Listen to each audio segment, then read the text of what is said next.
All right, hi. So, as many of you already know me, I'm Sid. If you don't know me, my name's Sid, and uh, it is my honor today to be talking with Michael Perrone. I've been following him on Substack for a long time now. Really enjoy his Substack, and I finally picked up his book. If you can see it there, "Only the Weird Will Survive."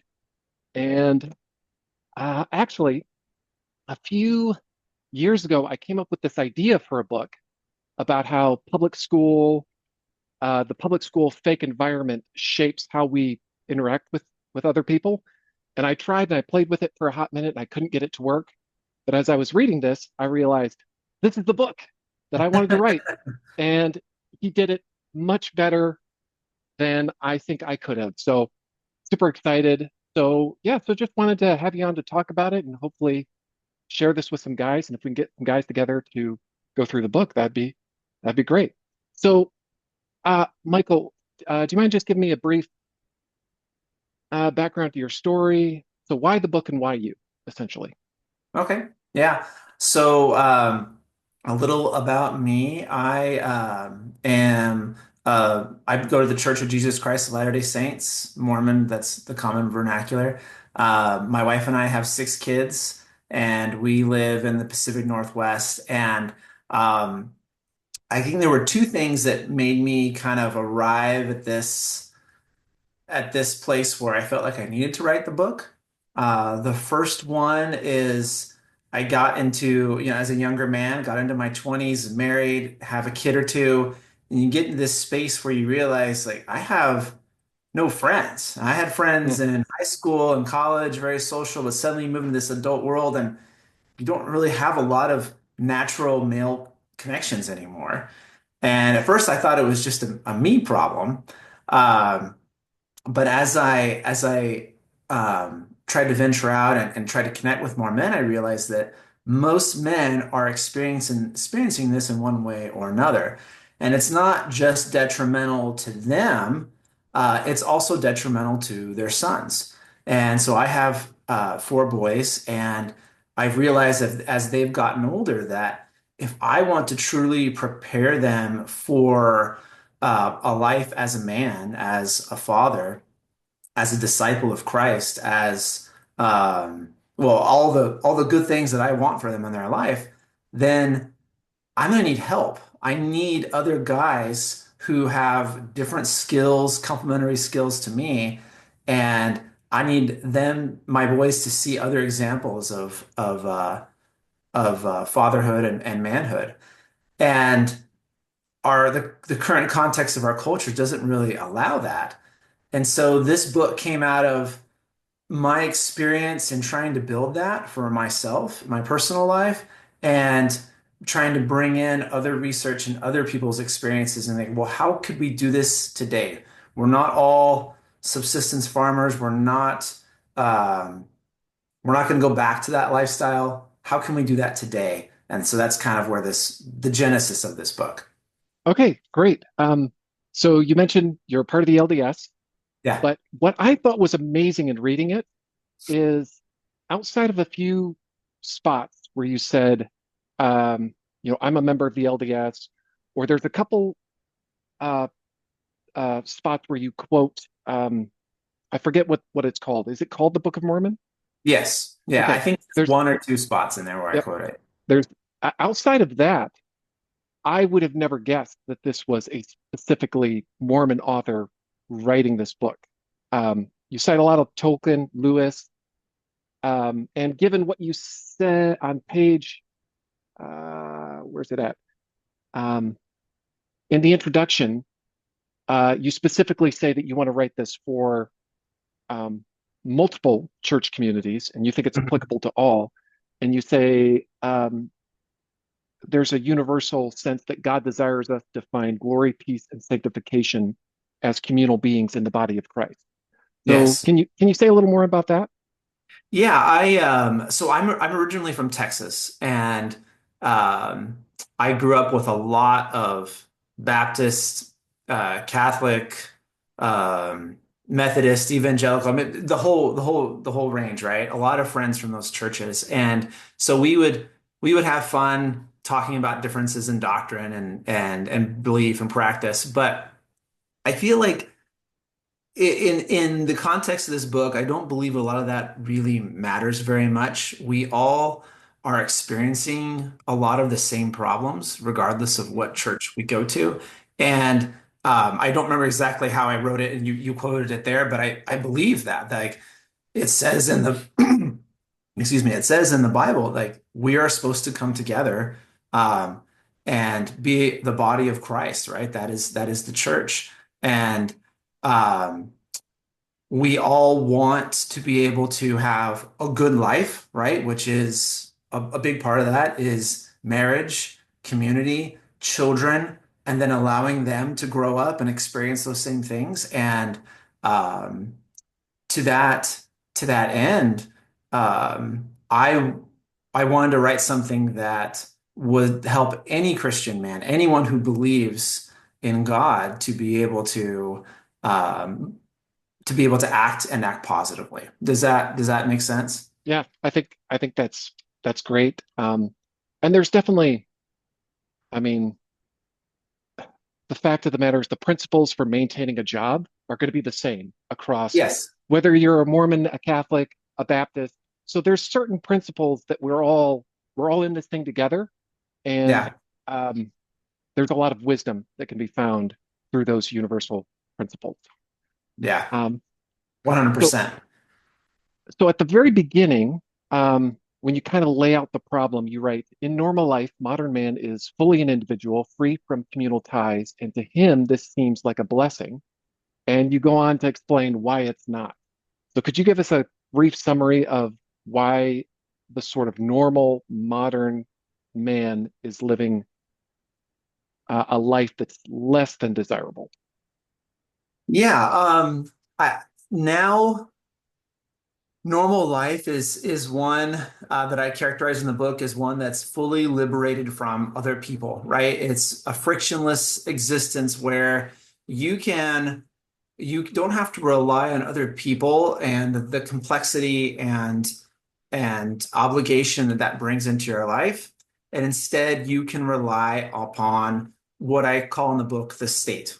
And the state is not just the government, but the state essentially being any large organization that you can join up with, and it just removes a person from your Mm, life to do that. And so now it's really easy for a man to look to the state for his employment, his education, his income, entertainment, socialization, romance, adventure. I mean, literally anything, he can just go straight to the state. And um, that's normal. And it feels I think all men can relate to that. At least at the start, it feels good. It feels fun. It feels easy. But the effects of that we're seeing are a lot of the negative statistics that men are that describe the state of man, like suicides are up, depression's up, men have fewer or the meaning they get from jobs, relationships are all down. They don't have as much purpose. Men are growing up, like young men are growing up and going into their early 20s and just becoming sort of inert. They have no desire or drive. And a lot of that comes from the fact that, well, what is their life? Their life is one entirely captured by state relationships. mm. Yeah, I like that you brought that up because one of the things I wanted to bring up is anytime someone brings up the state and you're also talking about building community, there's just a lot of cultural angst about that of like, what are you trying to say? Are you being a revolutionary? Like, what statement are you trying to make? So Uh-huh. it sounds like you're more of talking about state as a sort of cultural or social something that is an obstacle to community rather than um, a institution that we should overthrow. Is that a fair take? Yes, yeah. Okay. I quote in the early part of the book a lot a man by the named Robert Nisbet, and he was an American, probably the only conservative sociologist ever. But he I think I quote this in the book that he's saying that um, the state and community are always at war with each other. The state is always trying to capture a little bit of the community's power, and the community is always trying to push back against the state. And I agree. There's nothing to really overthrow. We need government. We need large institutions. We need these things. It's about pushing back against their influence in our lives and carving out a little bit more humanity and prioritizing the things that will actually enable us to have families and be with each other rather than just prioritizing an optimized existence. Okay, that's great. So now starting to get into some of the more meat. So one of the parts of the book I really liked is you didn't sell this as if we just do this, then everything will be perfect and wonderful. In fact, you specifically say this your vision of community is non-utopic and that Mhm. messiness is a feature and it's not a bug. Yeah. So can you can you tell us a bit more about this vision and why, even though it's not the perfect solution to all of our problems, that it's still a good thing? Yeah. Well, I think there can definitely be a tendency amongst people who notice the problems of today as like, well, we just have to go back. We have to go back to this particular time and everything was good and everyone, was in harmony or whatever, right? And uh, you read a little bit of history, you know that that's just not that never existed.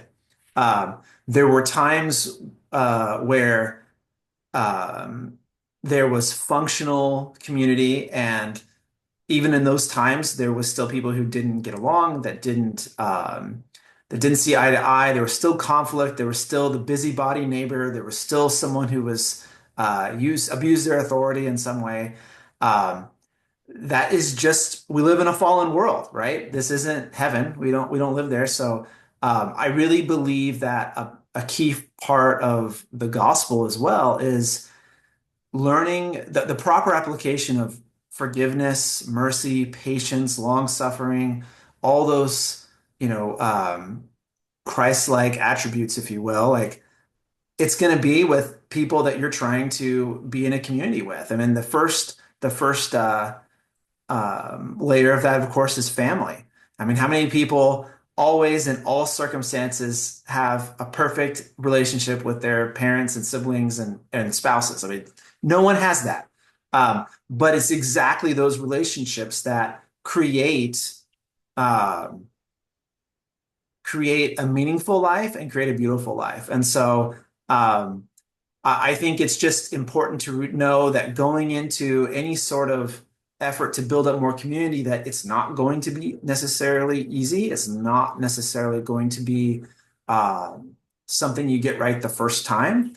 And that we have built so much optimization into our lives that uh, just as you might struggle to get along better with people at your church, for example, they're looking at you thinking the same thing.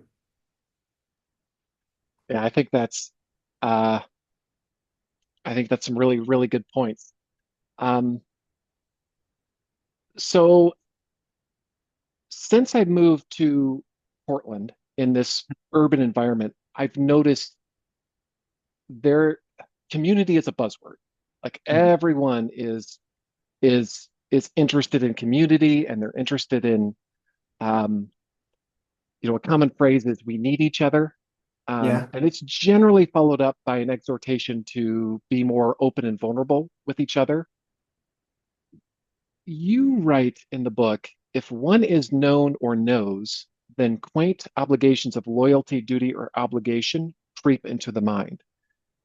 These words sound very binding and controlling. And I've noticed there's this tension where we want community, but we're trying to figure out how to get it without having any sort of expectation on our part. Yeah. So do you think, and um, given the environment I grew up in, like I definitely see functionality of a small community that places a lot of emphasis on what you contribute to the community. And I can also see there are a lot of people where it was very oppressive for them. So how do we think about managing this idea of community where we all intuitively know we need it, Mhm. but at the same time, we recognize that it can be very costly and at times it can become overly oppressive. Yeah, I don't know that there is um, a one size fits all solution to that. Like you said, I think it is something that you have to balance. I just know that we've definitely overcorrected, right? Mm, And I've heard that a lot too. That's like, well, we want community, but we don't actually like we wouldn't actually want to obligate anyone. We don't actually want to have any sort of sense of honor or mm, loyalty amongst the people in the community. And yet, I have to ask yourself at that point, what is that community going to produce? What is it going to do for you?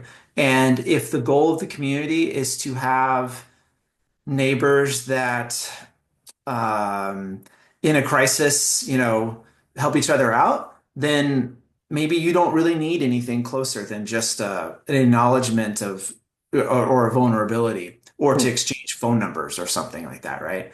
Um, but if you want to have a community that is going to um, produce a lifestyle that allows your family to thrive in the 21st century, I would argue that you probably need a little bit more than that. And I want to be clear for those that haven't read the book that I'm not talking about, and I mentioned this, I'm not talking about like a cult in the woods and, we're not, this is not like an Amish, invitation book or anything like that. But, um, but simply to say that, it's easy to love a neighbor that you never have to help. It's easy to serve a neighbor that you only have to bring a plate of cookies to. It's much harder to learn to be reliant and reliable um, Mm. when there's actual stakes, right, in the relationship. But those stakes are the things that produce the things that we really, really lack, that we really, really want, and we can't really get from the state. Does that make sense? I think so. Stakes. Yeah, can you explain that a little more about stakes as far as having relationships where there's something that's at stake? Something is at stake. Yeah. So, um, let me put it this way. I think I mentioned this at one point in the book too, that, we all have a lot of political opinions, right? I mean, we live in, I feel that's everything is political, and it's really in fashion to have opinions about what's going on in Israel or in Ukraine or in Washington, D.C. or whatever else, right? Like really far away. And in fact, I feel like we're encouraged to have these really strong opinions and state them. But what about, the neighbor on your street with a kid who's going through something hard, right?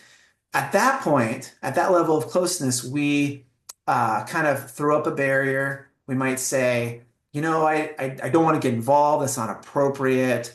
There's nothing I can do to help. That's a family thing. Because Mm, there's actually stakes there. I can't personally influence anything going on in other parts of the world. I could influence um, my neighbor and the trouble his teenager son or something is having.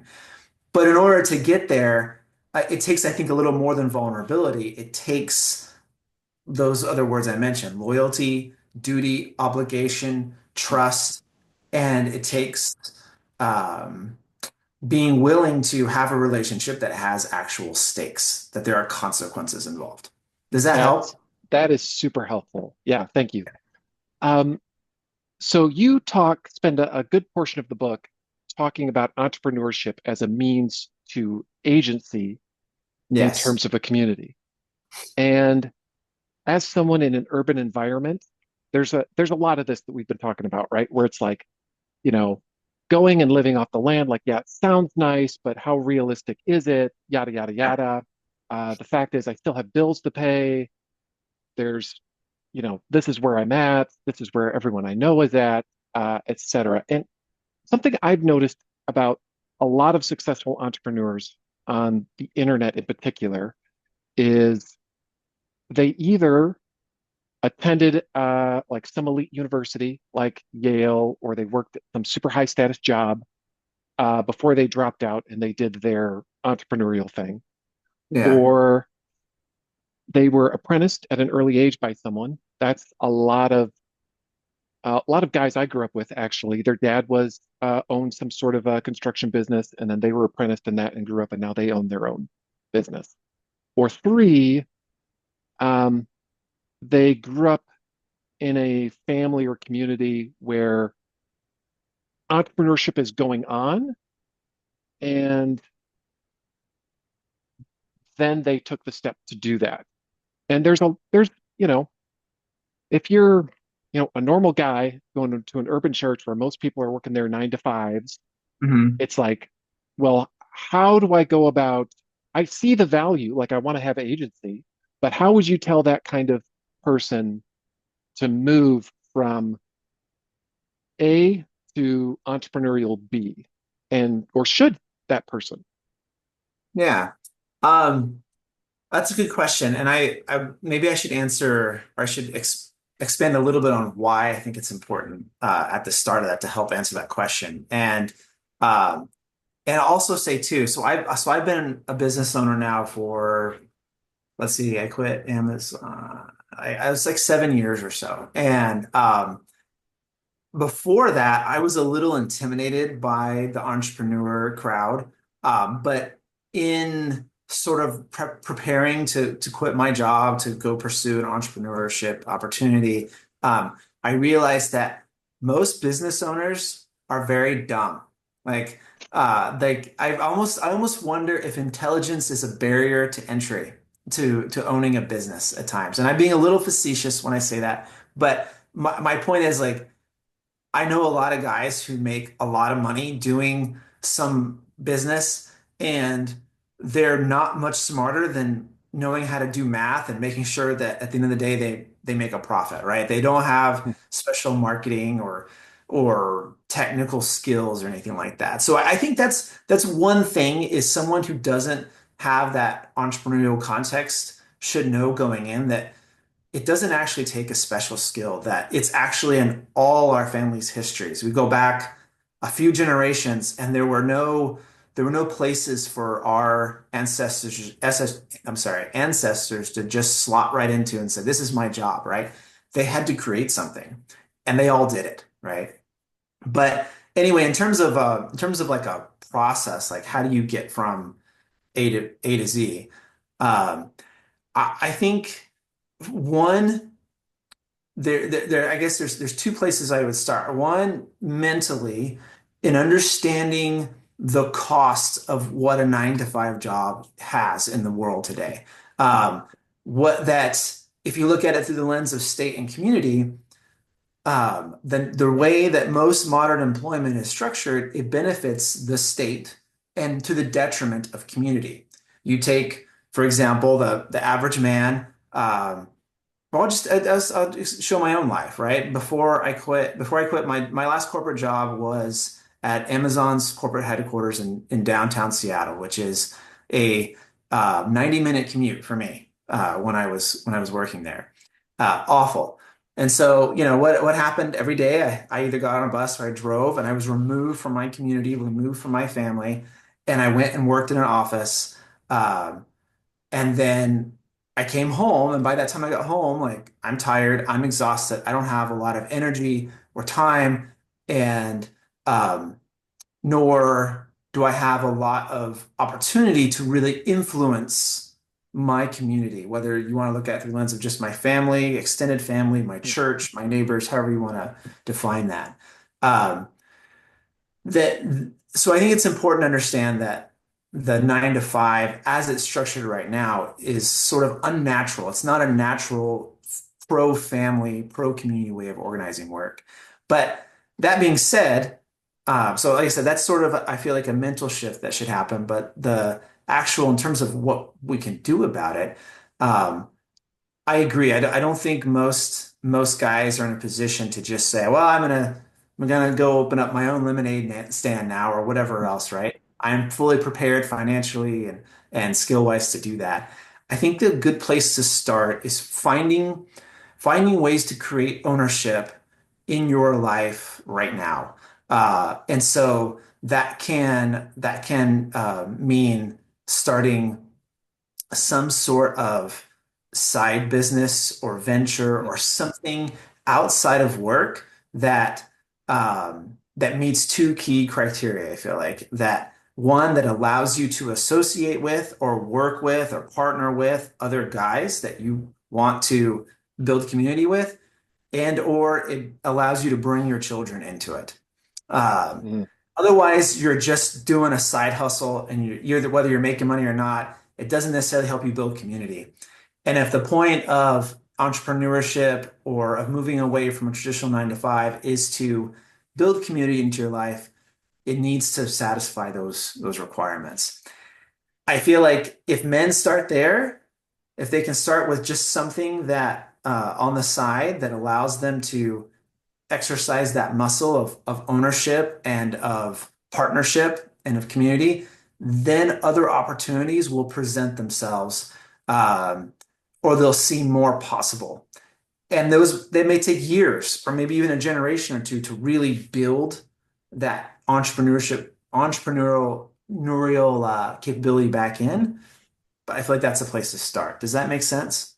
Sure. So I'll throw this out there as just to kind of get your thoughts. So I've got a friend. He works for um, one of the premier financial institutions here in Portland, Uh-huh.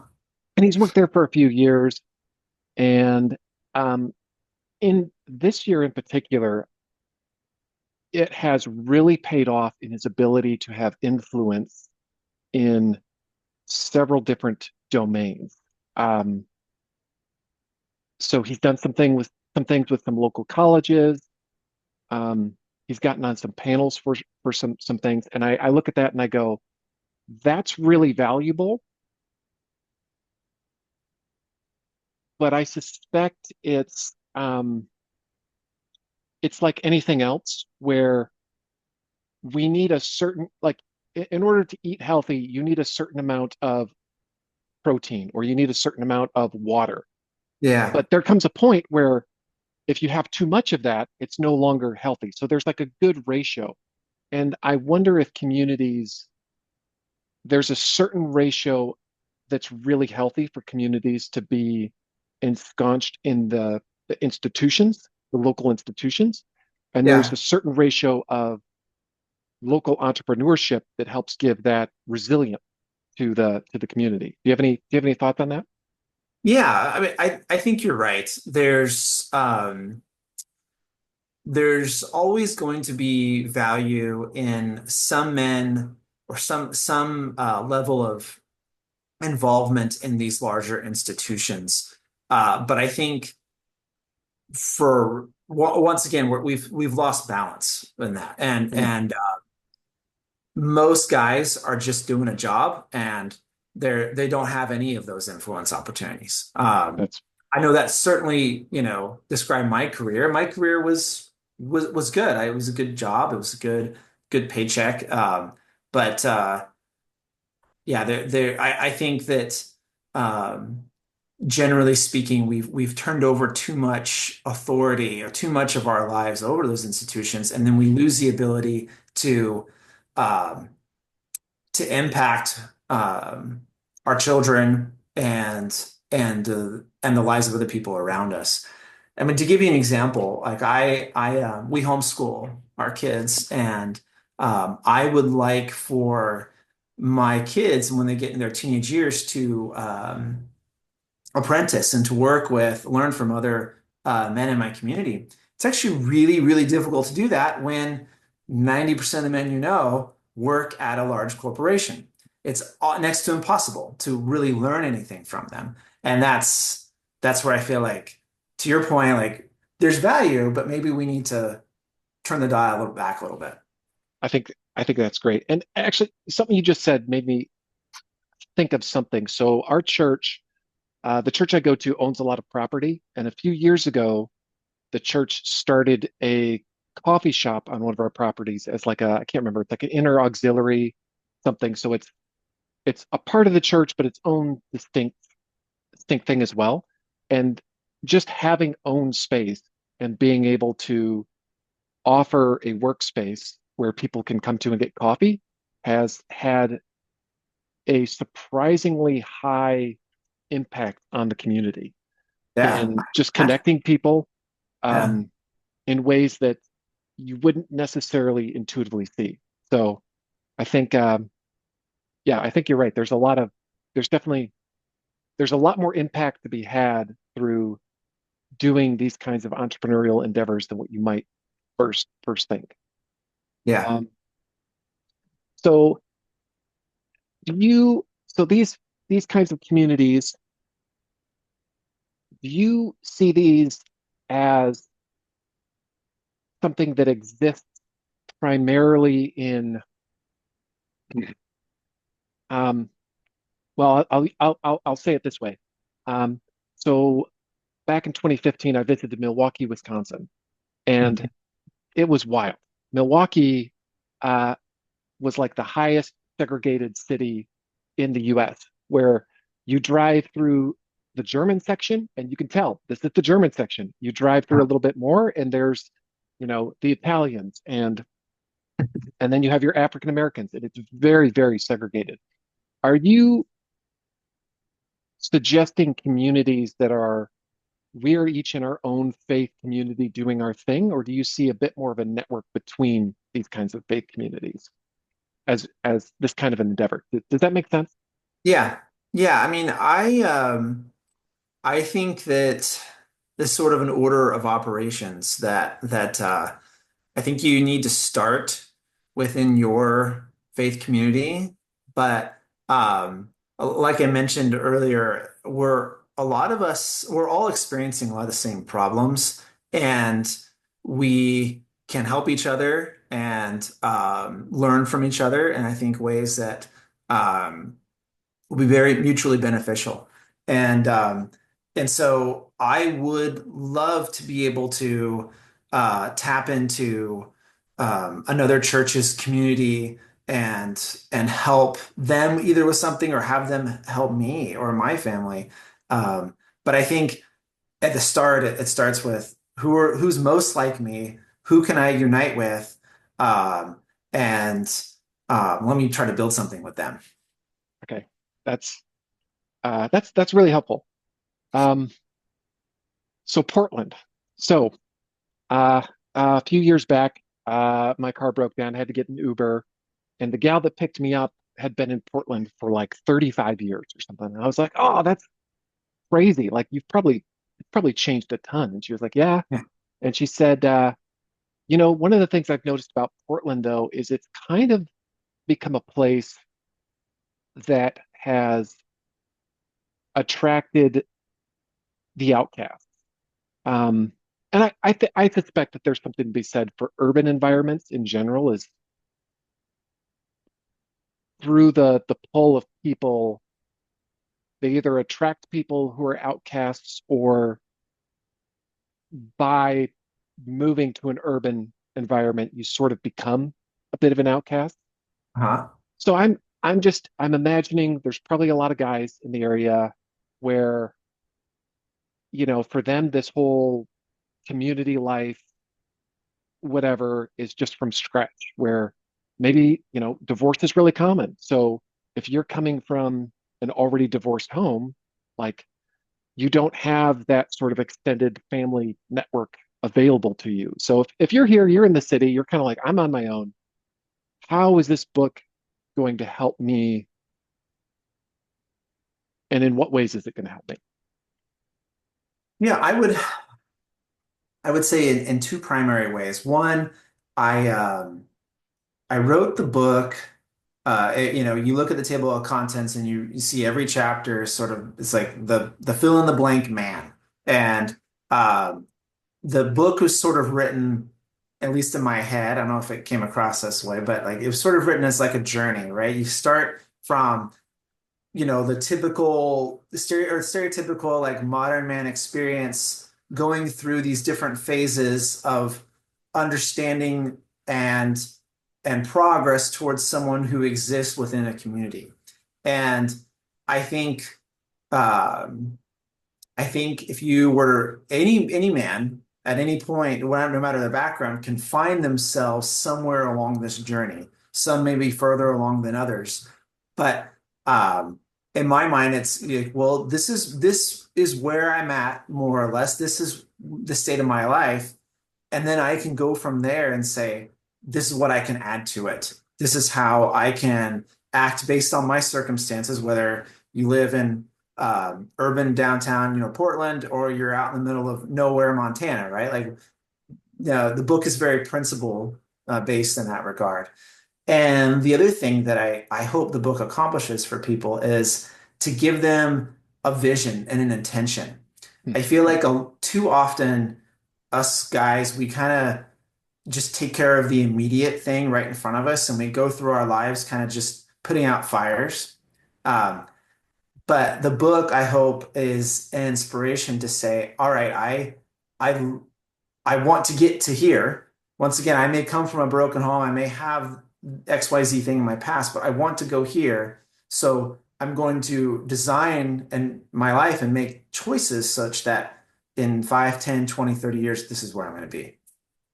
So the book, I Okay. hope, is a guide for that. I think that's great. And I definitely got that with your the different mans, the captured man, the independent man. Yeah. I definitely saw a trajectory there, and I was like, oh, this is really tight. Um, Yeah. Awesome. so uh, you write about the modern man. He hears the phrase, "No other success can compensate for failure in the home," and then wrongly takes it to mean that nothing he does outside the home can contribute to his success as a husband and father. What do you mean by that? So I think this is one of there were, like you mentioned, there were a couple of references to my church's doctrine or scripture, like kind of just obvious. This is one that I feel like, it's a little more under the radar. And that this is a very common quote in my church that, men, we might pursue whatever worldly success, but nothing can compensate for if we fail in our homes, right? Um, but I feel like in practice, the way a lot of men treat this is like, well, this means that nothing that I can do outside of my home will make me a better father or husband. And this is a kind of a complicated way of saying what I think a lot of fathers experience, that pressure of, okay, once I'm done working, I need to be with my family. I need to stay there. That's my focus. No time to hang out with the boys, no time to do other things. This is my job. And um, in the book, I try to make the case that this is an error and sort of a flaw in the design of the nuclear family life that that guys live now, that we should as men work together to protect, provide, preside, to be and act as fathers, not just within the four walls of our home, but to essentially build a territory in which our wives, our kids, other people in our community can participate. And that can only come from us doing things outside of the home together. Does that elaborate a little bit on the point? Yeah, one of the things that I'm deeply, deeply grateful to my own father for Yeah, is when I was in high school, he came from a broken home and he made it a very strong point to try to connect me with other men in the church that had jobs. Um, so my yeah, first two jobs was one was working for a roofer who owned his own business, and the other was working for the store manager of the local radio shack. that's So nice. I got Yeah. to see the two sides in high school of the business owner versus the manager, Hmm. which was yeah, I'm just really grateful for. But that gets to your point of doing something outside the home that helps within the home. I think Yep. that's a good example. And yeah, Um, you said it clearer than I did. I appreciate that. So um, so just for because I liked the quote, you talk about modern hobbies like watching sports offer vicarious victory, vicarious worth, vicarious manliness, vicarious risk, and vicarious friendship. Can you elaborate a little more on that? yeah, that was one of the more fun parts of the book to write. But it's sad. Like I feel like I don't want to say I'm a recovering sports fan. I am really trying to limit that in my life because I realized that a lot of to use that terminology from earlier, the state alternatives to relationships, to true relationship and community is sort of a vicarious way of living. And you watching sports is just one of many possible examples on this, but you watch pro sports or college sports, whatever, and you feel like you're doing something amazing. You feel like you've won or that you're worthy or that you've risked something, right? And then you've gained something, but you've done none of those things, right? In fact, I find it kind of ironic where, it used to be that if you were to win a competition, well, not used to be, if you or I were to actually win an athletic competition, it would require a lot of hard work and discipline and um, just a lot of physical effort. But nowadays, it's like we celebrate, like nowadays we watch the game and it's like, now let's have just 10,000 calories of nachos and hamburgers and whatever, right? It's an excuse to have excess. And anyway, um, I'm kind of going off on a rant here, but when I see this, I make the point in the book. It's like we don't want to live our life through proxies. We don't want to live a vicarious life. We want to actually introduce victory, worth, manliness, risk, exertion back into our lives. And we do that in a lot of ways by working with closely with other people. I think that's great. And I definitely one of the things for me that this clicked for about 2, maybe 3 years ago is I realized that with video games, you can play a really awesome video game and then have a really cool conversation with someone about it. But the payoff is 10 to 20 hours of isolation before you get the payoff of the connection. And I Yeah. thought, that's not a good correlation here. Not knocking um, video games per se, but just seeing that a lot of things that we do to try to build community have like there's a huge cost and then limited payoff. So so yeah, There's, oh, go ahead. I just really liked what you were saying there about this this kind of stuff. Um, so yeah, Yeah, yeah, no, I think, yeah, thanks. I feel like a lot of what we think of as community is like that. We've essentially handed the keys over to, you know, whether it's a video game designer or sports franchise or whatever, right? There's 100 different examples. And then we get back just a little bit, like just a few minute conversation, hmm some high fives, whatever, right? And we call it, that's community, but it was only a small slice of what we gave up. yeah. So I want to be respectful of your time. Yeah. So any So, final takeaways that you're like, okay, this is what I want someone who reads the book to take away. This is my goal. This is what I would like to see.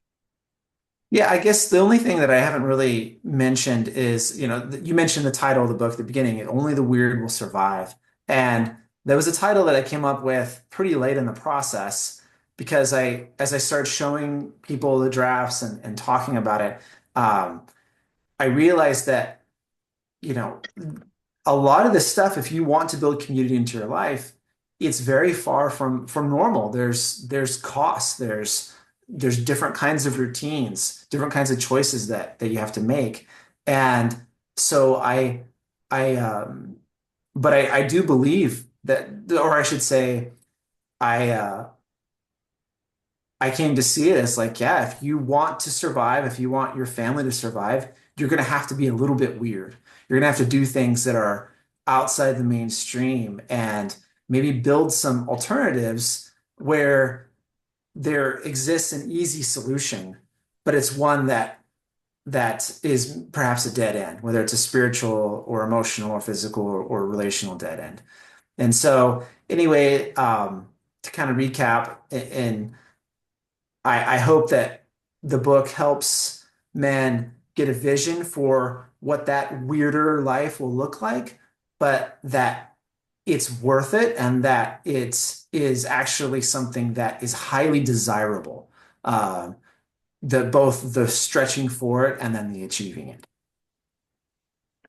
Okay, great. So, so for all you out there listening that I sent this to, if you're interested in getting together monthly to go through the book, I'll have an email link that you can hit me up with, and I'll get you on a list, and we'll probably set this up for, I'm guessing April, because tell us a bit about where we can get the book. Or we get the book. So the book, only the weird will survive, and I'm kind of weird. I probably could have made this simple for everyone and just put it in Amazon. But having worked at Amazon at one point in time, I felt like I could not, in good conscience, write a book about community and making different kinds of choices and then just put a book on Amazon for sale.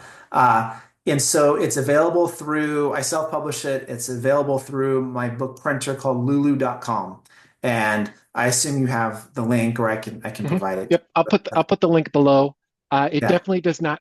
It took a while for me to get the book after I bought it. So I've had a it few people tell me that. I've had other people say it came pretty quickly. oh, Uh, interesting. but the longest I heard was 3 weeks. Was it longer for That you? it was about 3 weeks. 3 weeks? Okay.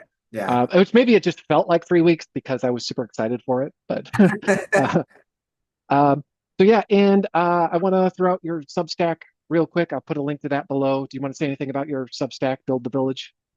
Yeah, so I write a Substack, a weekly publication called Build the Village, and where I expand on topics that are in the book and cover other things that just aren't in the book at all. But really, that is a place where um, I I try to help build that cause. It's like, hey, how can I build a village in my life right now? And so I just talk about what I can each week. So. Great. Yeah, I'm definitely. It's very rare that I not only your Substacks, but your little comments and what you repost in Substack is very, very good. So Well, thank I you. highly recommend. Um, yeah, and is there anywhere else that you can think of where people can follow you, you want to be followed, where they can know about you? I think that's fine. I'm actually considering deleting all other social media, so I don't know worth Okay. putting else But out not there. But Substack. not Substack. No, no, Okay. no. Okay. Uh, Good. Good. no, Substack. I don't really count as social media. It's yeah. I'm sure it is, but I don't find myself tempted to just kind of doom scroll on Substack like I would other places. So yeah. That's true. So I want to end with a quote from your book on page 114. For Christians, the true pinnacle of history happened 2,000 years ago with final victory already assured. But a Christian man caught up in the state's grand narratives is still looking for the right amount of progress. That victory and sense of identity is out there somewhere. And I thought that was just an awesome quote that reminds us that as Christians who believe in the work of Christ, that things have already been taken care of and that we're participating in what has been done, but we don't have to be fearful about making sure that the world doesn't, you know, the world and our own lives don't collapse. So Yep. anyway, Awesome. awesome. Well, thank you very much for coming on. Yeah. Thank you for the time. Appreciate it.